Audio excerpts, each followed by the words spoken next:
Hi, my name is Bonnie. And my name is Kristian, and this is QuickCuppa. This is the third in our series of 4 videos to help you manage your end of financial year process. In this video, we're going to explore how you can get your books ready for year end by reconciling your bank accounts. So, grab a drink and join us for QuickCuppa. So, Kristian, what is a bank reconciliation? Well, I'm glad you asked, Bonnie. A bank reconciliation is basically comparing what we have in QuickBooks with what we have in the bank statement. We want to make sure that there are no discrepancies by making sure the accounts have a total difference of $0. So, Bonnie, what do we actually need to do before we start reconciling our bank accounts in QuickBooks? Good question, Kristian. There's actually some things we need to check before we reconcile. So first of all, we need to check that our opening balance is correct, if we have an opening balance entry in the bank account.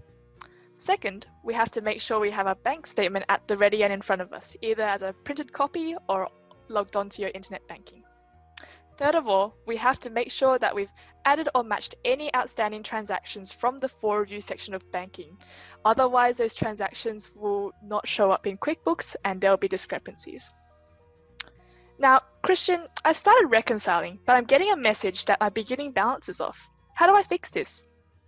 Well, this can often be a common occurrence if it's your first time reconciling. It's important to check that the opening balance entry in the bank register is correct. And we're going to demo this right now to show everyone watching. Now, just looking at the screen, if you've adjusted or deleted some of the transactions that were already reconciled, this can throw off some of the balances. If you have since rectified this, it's best to re-reconcile to the last statement ending date to factor in those charges. And just take note that the reconciliation will show up twice with the same ending date. There we go. If you need further help with getting your books in check, it's best to speak to your accountant and they can get you back on track. For more information, check out our community website, which is in the link below. Thanks for joining us and see you next time for a quick cuppa.